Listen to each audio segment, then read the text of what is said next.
When dealing with a car dealership, your goal is to get specific information about a vehicle. So, number one, don't fall for the trap of getting or receiving a low ball offer because it's a sneaky tactic, it's underhanded, and you can avoid it. And in this video, I'm going to show you exactly how to avoid the low ball offer in all of its forms. I'm Cedric the Car Guy. I've got 25 years experience as a car salesman. I've worked at a lot of different dealerships. I know this business inside and out. I know what they don't want you to know. And if you stick around, I promise you, I'll give you some key takeaways that when you go to the dealership, you'll end up getting more information out of them than they want you to have. If I heard this once, I've heard it a million times. And it goes a little bit like this. Customer comes in, looking for a vehicle, and they tell me that, you know what, your price is higher than your competitor. And I say, okay, well, if that's the case, why didn't you buy the car over at my competitor? And it always goes the same way. Well, you know what, we were going to, but they don't have the car. I said, okay, so when are they going to get the car? Well, they said they're going to get the car in a few months. Well, how long ago was that? That was about a year ago. So why didn't you guys get the car already if they were supposed to get it a year ago and they still haven't gotten it? Well, they keep telling us that they're going to get it, but they haven't gotten it. Don't fall for this. This is a tactic that other dealers will do to keep you off the market. So they know that you can't buy from the competitor because they gave you a specific price that they're going to honor on a car when it comes in. But the only problem is that car never comes in and you stay out the market until you decide, you know what, I'm going to go buy that same car at a different dealership for the price that everyone else is quoted versus the price that that competitor said that they can get. And here's another version of the story. The customer has an agreement with the dealer that will sell them the car at a specific price. The only thing is the dealer says that they have to be put on a waiting list to get that price, and it could take up to a year to even see the vehicle. It's the same problem. If the dealership never gets the car, they don't have to honor that price. Now, obviously, if there's a dealer out there that's selling a car at a much lower price, then you should try and take advantage of that deal. But just make sure you ask the right questions to figure out, is this deal real or is it fake?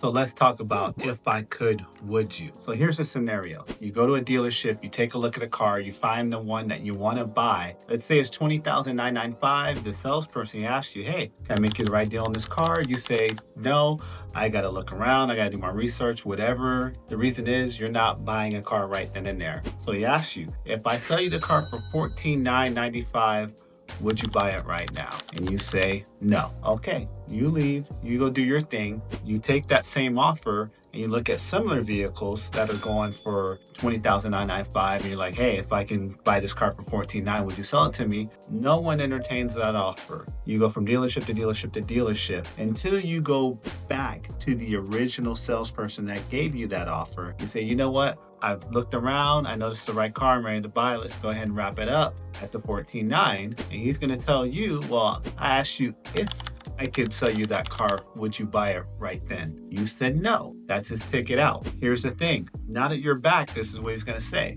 Since you're back, let's go ahead and see how close we can get to that number. That's a low ball. That was a low ball in disguise. It was designed to give you shopping numbers to go to every dealership against his competitors to see if you can get a number like that, knowing that you can't because it's not real. So don't fall for that.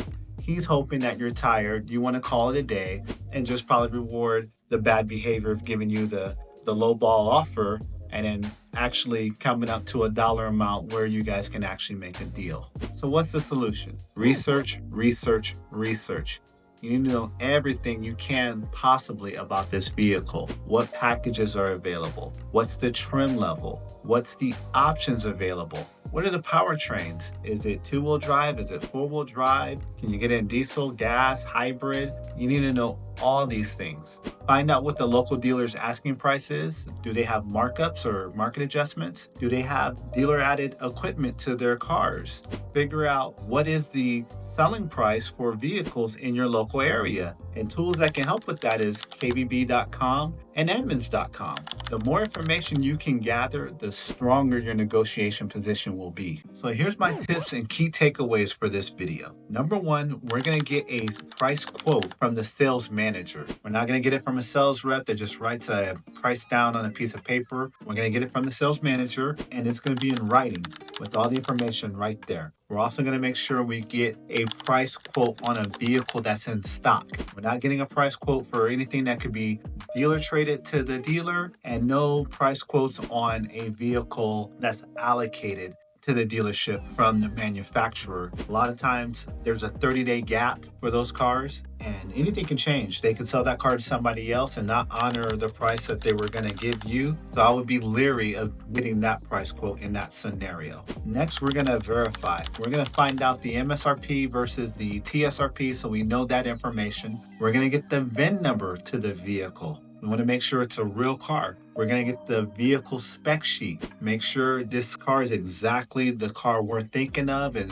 they're not implying that it's this car when you're thinking this car, and that's why the price is lower. We're going to make sure we're comparing apples to apples. So if you're comparing it with another dealer, just make sure they're similar vehicles and the equipment isn't different. That's why you need to know the trim levels, the grades, the option. All that stuff is very important. Also, we're going to find out how many days that car has been in stock and how many vehicles like it do they have in stock. Those two things together are going to really help you out when you're negotiating for this car, to know how many they have and how long that car has been there. Now, last but not least, if you visited a car dealership and you met a salesperson, they answered all your questions, they showed you the vehicle, they got you all the information you possibly could, at least give that person an opportunity to win your business. If you get an offer, at least give them a chance to even make a proposal of the offer they would sell you the vehicle for before you just purchase it somewhere else. Now, when you get these offers, when you go into the dealership, let the dealership staff present the proposal. Don't be so quick to show them like, hey, I got, $15,995, can you beat it? You do that, you're gonna leave money on the table. Down in the comments, tell me the last time you were at a car dealership and what your experience was like. If you found value in this video, smash the like button for me. If you want to see more content behind the curtain of the car dealership, subscribe to the Car Buying Secrets channel. I'm Cedric the Car Guy. Atalago.